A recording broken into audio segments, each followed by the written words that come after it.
Hello and welcome back to TNN's coverage of the world's 9 best fantasy football players league. I'm your host, and this is what we have for you this week. Week 6 is now in the books as interdivisional play began last week. Currently, the Turtle Squad leads with a 4-2 record over Fat Charlie. Also last week, the league was shocked by a blockbuster trade involving several high-profile players in a move that will certainly shake up the futures of a lot of teams. TNN reached out to the owners that were involved for comment.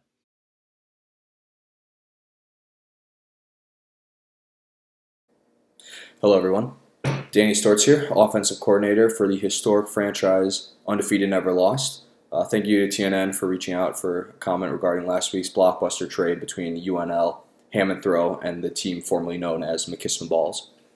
Fans of the show will know that when you're dealing with team owners such as Visconti, who is a noted vertical video recorder, and Nooch, who is the creator of the league's worst team name in history, that you can be pretty confident that a trade between those guys you'll come out on top of, and that's exactly what we did at UNL. We were very pleased with the assets that we gained in that trade. Now, some people are saying that Miguel was the mastermind behind that trade, and that I, as the offensive coordinator, should be worried that he's dealing out some of my assets. But in response to those rumors, I have a few things to say. If Miguel were the mastermind behind this trade, would TNN be reaching out to me for a comment or to Miguel? I think it's pretty clear who was the mastermind behind the trade because of who you're watching on the screen right now. Surely it's not because the producers wanted to keep this segment under 10 minutes and didn't want to hear Miguel ramble on and on, but I digress. Also, if I were worried about my position in UNL, I would surely be entertaining offers such as the one made last week by Jacob Calathor, esteemed owner of Blood, Sweat, and Beers. However, I am very happy with my position as offensive coordinator of UNL. I think Roberto Kraft, aka Nick Schmitz, and Miguel and not myself are doing a fantastic job of leading this team to a successful future. I think things are looking up at UNL. We have a nice win streak going. And yeah, I just want to say thank you to TNN. You guys are all doing a great job over there in the studio. Love to see the channel and the show growing. And if you're watching this, don't forget to like, comment, and subscribe. And thank you all. Now, we send it over to Brett to spin the wheel for the immunity pool. Hey everyone, time for our weekly Survivor update. Sorry that I wasn't able to be on TNN last week, but we're back, we're ready to go, and it was an exciting week last week as we saw history with the lowest scoring remaining player not being eliminated, as Luck of the Irish was immune from the week prior, meaning that Nooch's team is the one that has been eliminated. So, unfortunately, the Luck of the Irish didn't apply to the Notre Dame Fighting Irish, so we can all just blame Tom on that one, but he is still alive heading into this week. In addition, the top 2 scoring teams from this week have already both been eliminated between Blood, Sweat, and Beers and the Mental Brick Walls, meaning that Ham and Throw and Visconti are in line for immunity if the wheel cooperates. So without further ado, let's spin the wheel.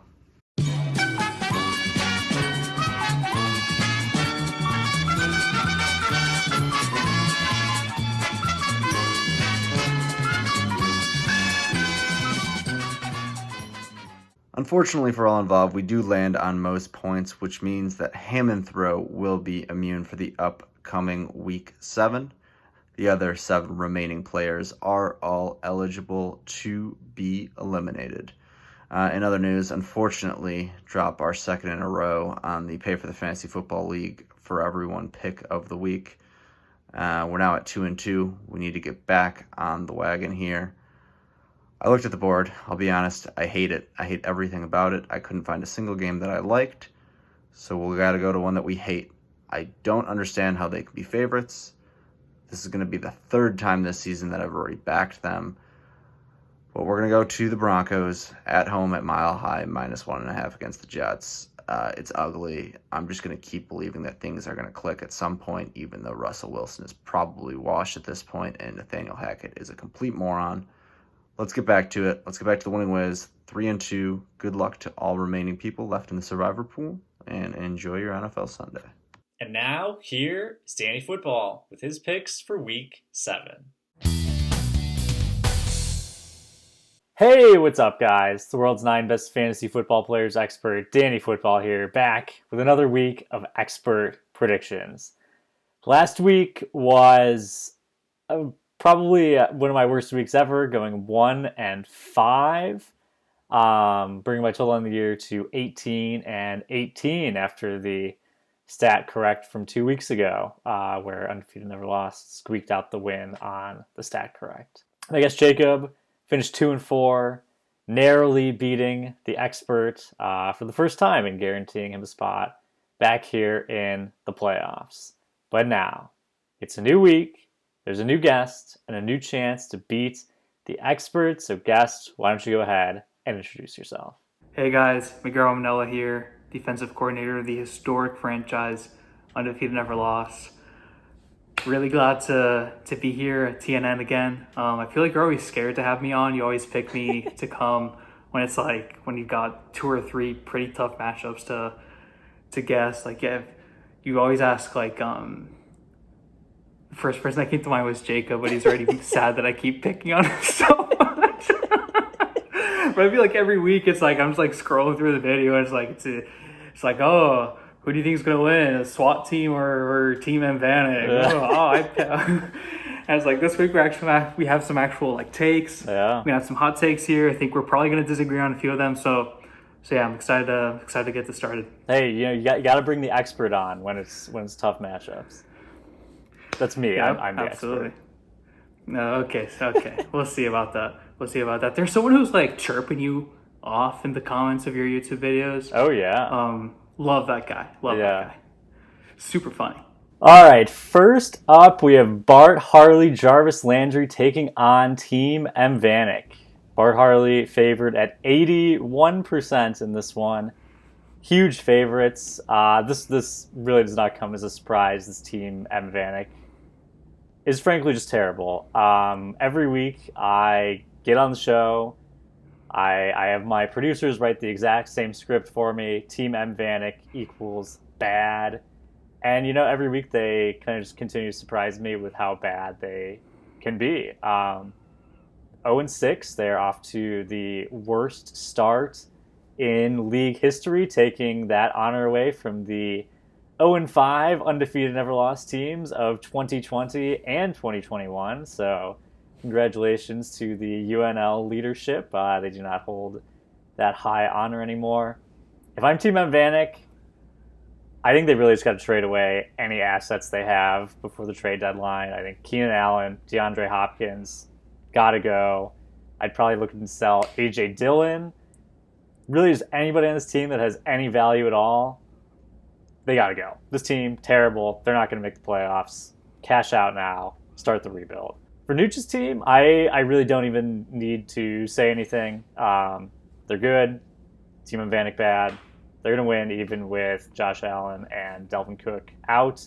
And if they don't, I think they should give up Visconti's first-round pick. I'm going with BHJL in this one.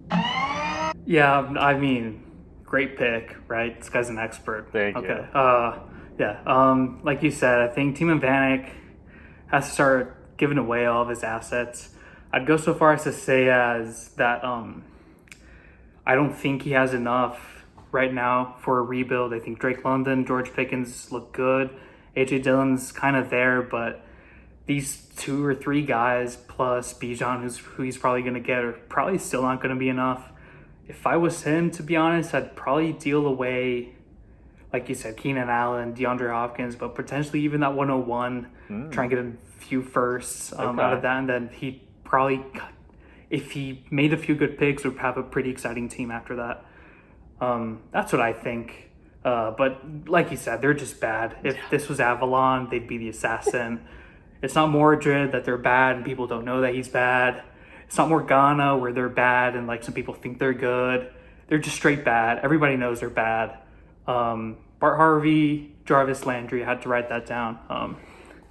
Great team. Honestly, I'm not too sure about the move that they made, the blockbuster trade.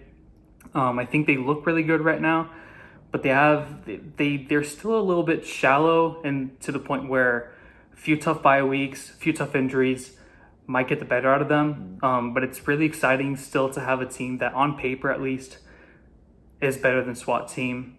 Looks better than Joe's team. Might right now be the second favorite for me to win the championship. So like you said, sneezy pick, Bart Harvey, Jarvis Landry, beat Team Vanek, maybe make the championship later on. Next up, we have Ham and Throw taking on Blood, Sweat, and Beers. Blood, Sweat, and Beers favored at 51%. Miguel, who do you like in this matchup? This one, I think it's not as close as it might look. You're not going to say this. You hate Ham and Throw. I don't hate anybody. I speak the facts. This guy's a certified Ham and Throw hater.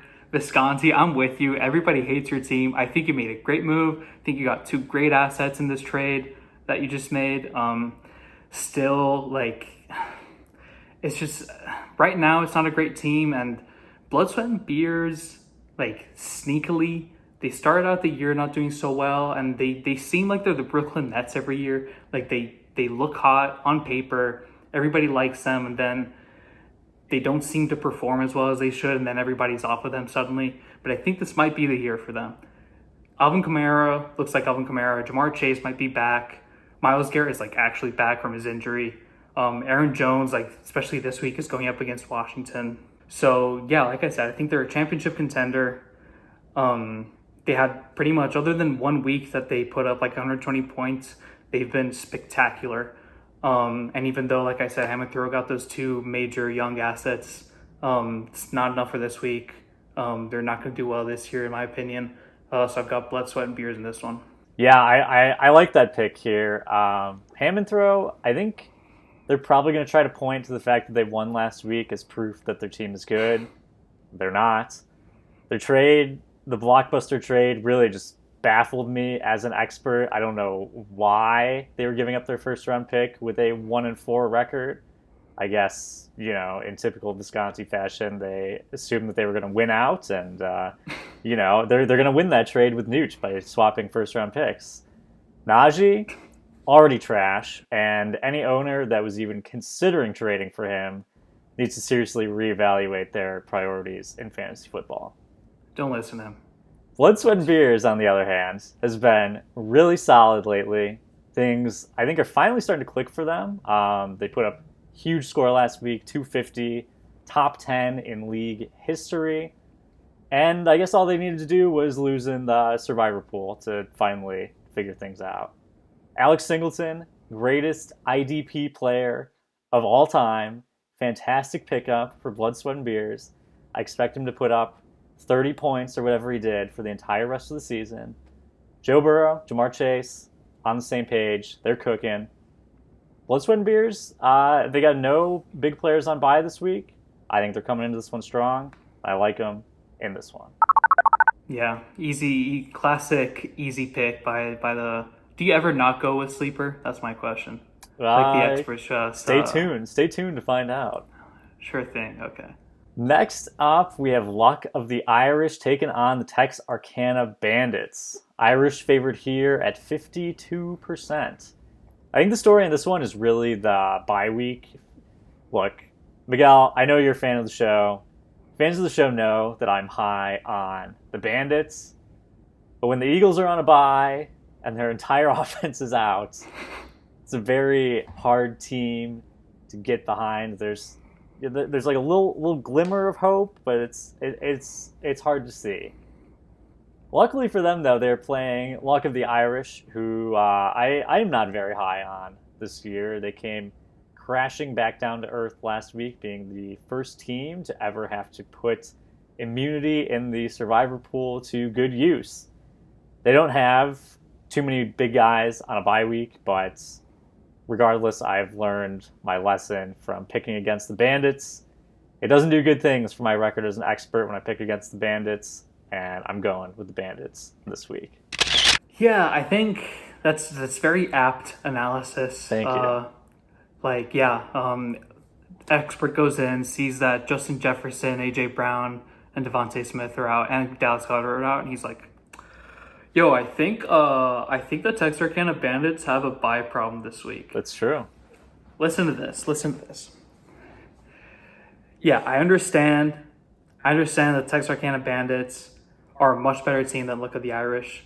I think these buys are going to hit him a lot harder than you think.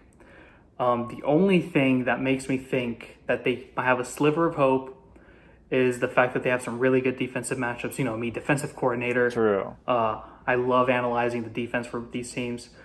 He has, let me have a look here. I think they have Jeffrey Simmons, I think, going up against, hold up. Let me pull this up. I'm an expert, guys. Clearly. Experts never have to consult notes. Yeah. This guy's reading off a teleprompter every time he gets a chance. All right, look, we got Trayvon Walker going up against Beast the mode. Jets. Trayvon Walker going up against it. I don't get, by the way, you expert, I don't get why you have such an affinity for Trayvon Miguel, Walker. you got to watch the tape. Far. When we're done with this, go to YouTube, type in Trayvon Walker highlights, and watch the tape. That's all I have to say. Yeah, okay. Yeah, this guy's watching all 22 tape while he's in law school, right? Yeah, for sure. No, sorry.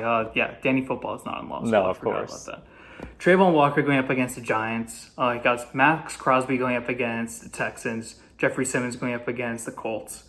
I think these are teams that give up, they're probably all three in the top 10 of allowing the most sacks in the league so far. They also have Tranquil going up against Seattle. Rodriguez going up against Dallas. That's probably going to be rushing a lot. That's, I think, my sliver of hope that I'd give to Texarkana Bandits. However, the matchups on the other side, especially offensively, are also really nice. I think Devontae Adams is going up against Houston.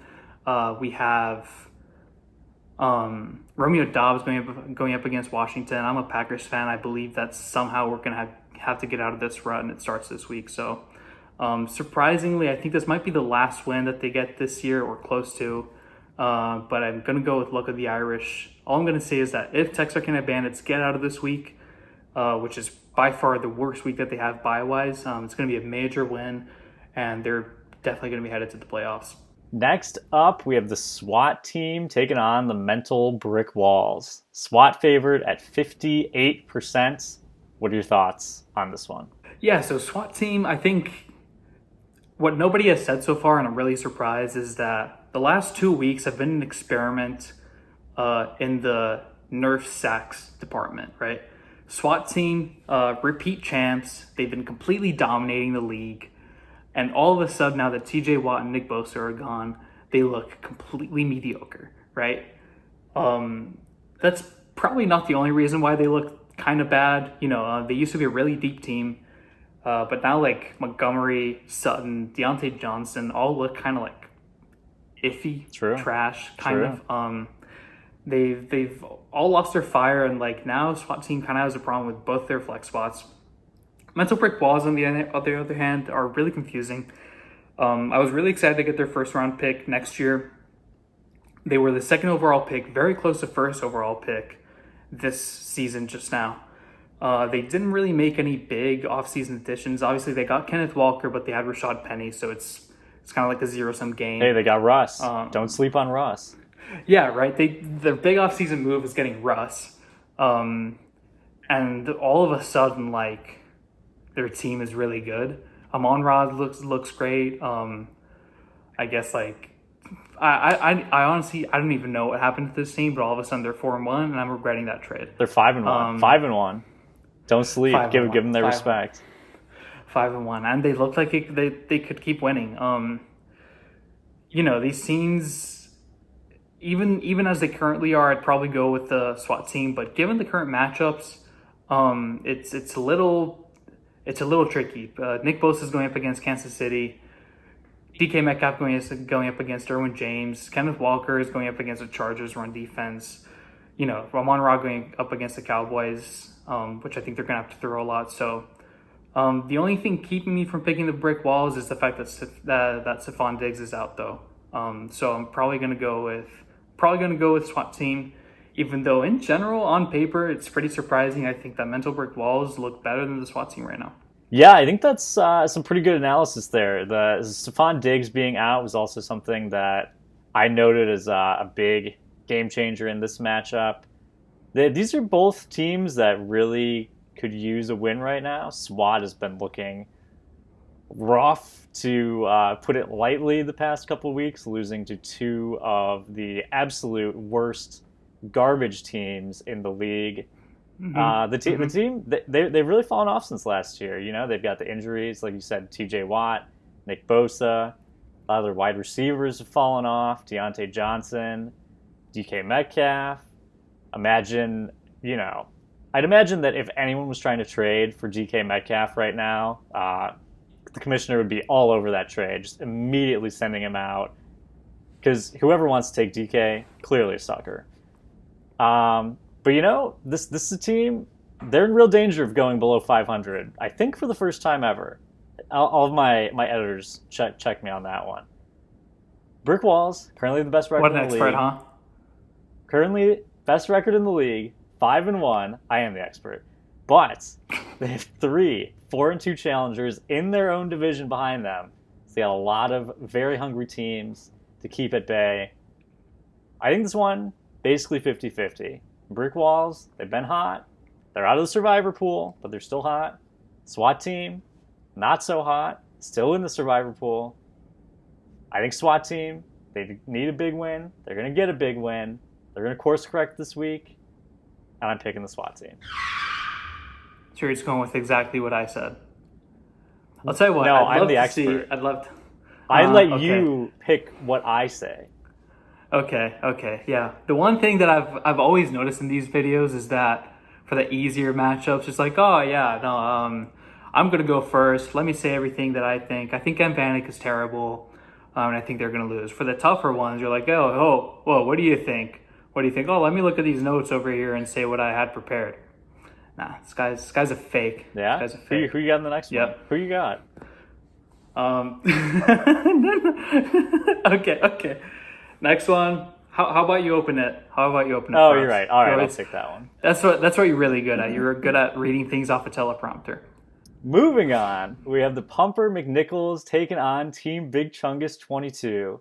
Pumper McNichols favoring this one at 64%. Pumper McNichols, they're slowing down a little bit. 2 straight losses.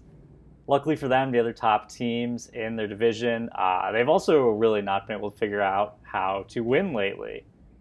For someone who only plays like 40-ish snaps per game, Rashawn Gary has been an absolute beast for this team. Fans will know my working theory that Will, owner of Team Big Chungus 22, is not a fan of the show. So Will, if you're watching right now, pause the video, grab your phone, text me, Danny Football, say, hey, Danny Football, I want you to talk more about my team next week. And I will be happy to do that. I will actually say this, one small thing about the Chunguses, because it's kind of funny. They're going to be without Jalen Hurts and Matt Stafford this week, both on a bye, so they're going to have to turn to some of the fantastic options out on the waiver wire. That's really all you need to know about this matchup. I'm going with the Pumper McNichols in this one. Yeah. My working theory, much like your working theory, is that you pick the easy matchups first, and I think that's gone 100% so far. Pumper McNichols, like you said, team was slowing down a little bit, but they're obviously going up against a team with a manager that I don't think really cares too much. I honestly, like you said, they're going to have to go to the waiver wires for a quarterback, and I wouldn't be surprised if they just forgot to and they didn't start a quarterback this week. Big opportunity for exploitation there for the Pumper McNichols. I think there's like 2, maybe 3 starting quarterbacks out on waivers, so something to think about. Yeah. I think the thing is, he doesn't even have to go that far. Like this Chungus team, it's almost more confusing to me than the Vanek team. And Vanek, they've at least made a few moves that seem, at least last year with the draft, that seemed like they want to start a rebuild. the Chunga people, as Jacob so succinctly put it. I don't even know what they're thinking. They're always good enough with Leonard Fournette and Tyreek Hill to not get the 101, but Leonard they're never actually Floyd. good enough to compete. Yeah.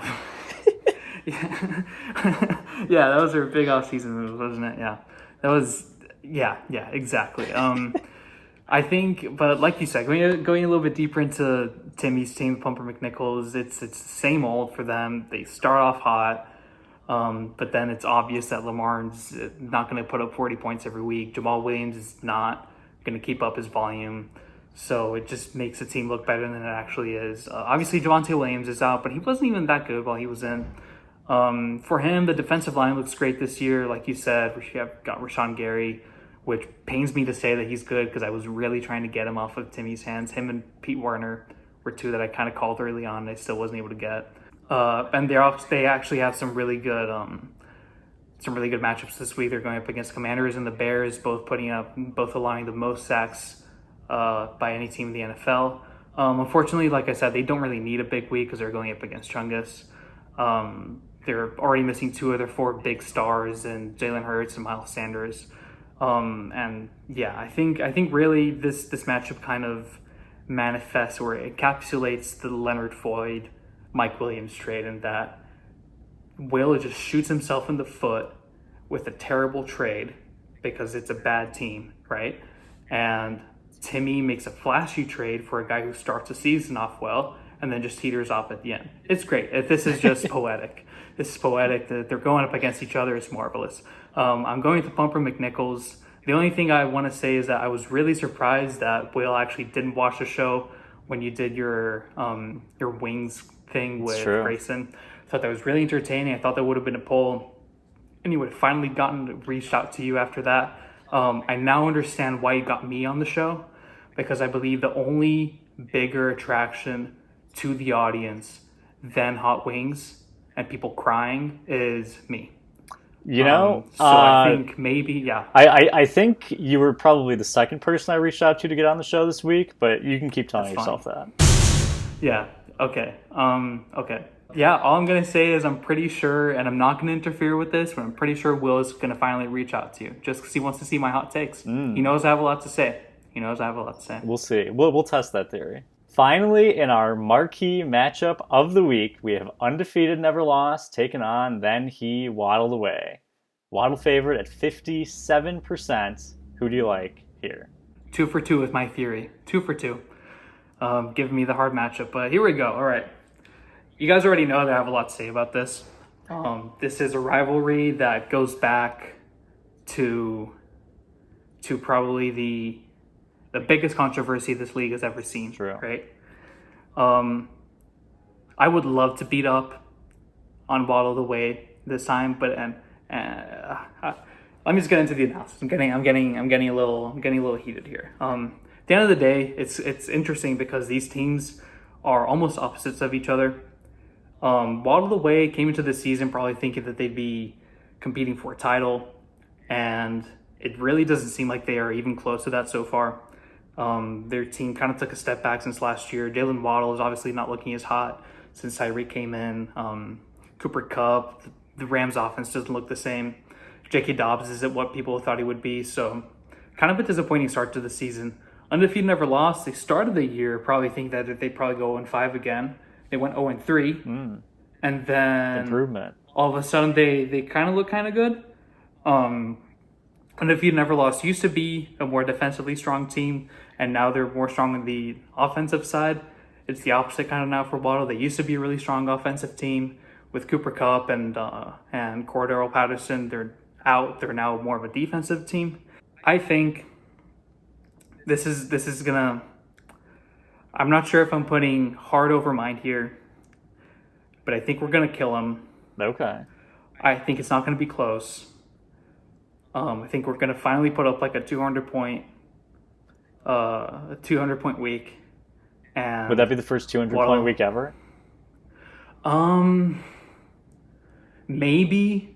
Well, I know we've had all the editors over check. 195. Editors. I think check. we might have had one in the playoffs when we were in the toilet bowl, and I think we've had a few close to that. We've had a few close to that. I think essentially it's gonna be poetic justice. He's gonna start Brandon Cooks, and Brandon Cooks is gonna like tear his ACL or something.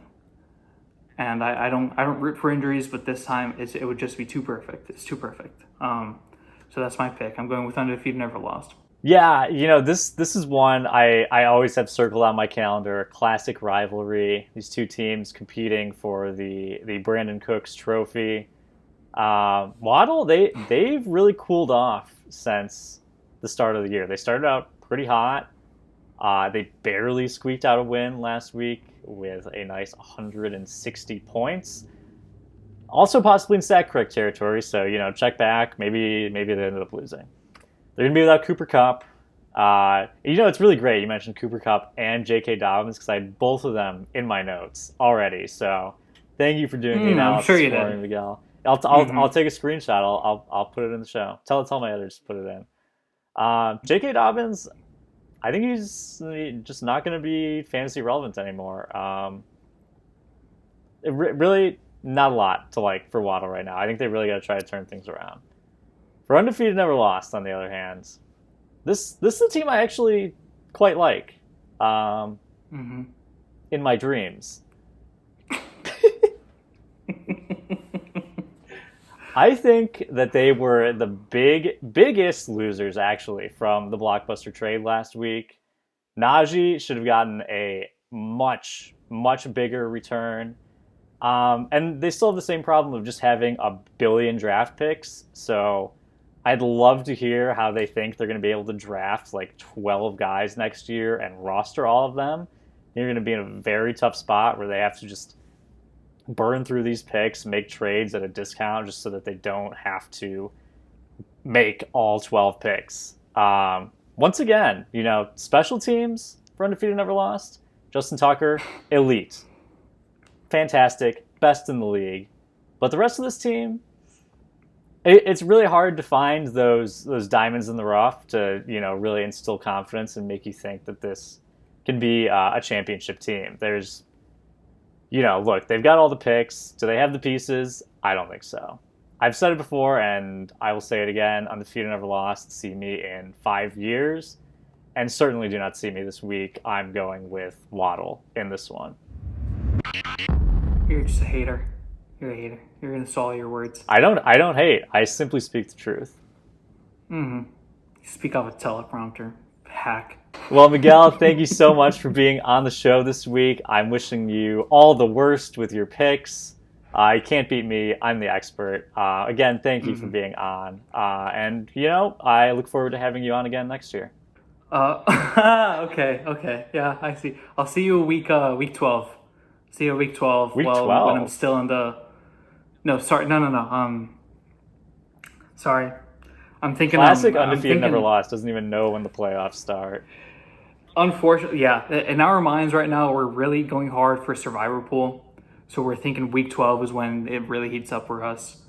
Yeah, we'll see you week 14. 15. We'll see you week 14. 15. We'll see you week 15. We'll see you in 5 years. You stupid. And thank you, Danny Football and guest Miguel, for those great picks. That's all we have for you this time. Be sure to come back next week to see how things shook out. I'm your host, and this has been TNN.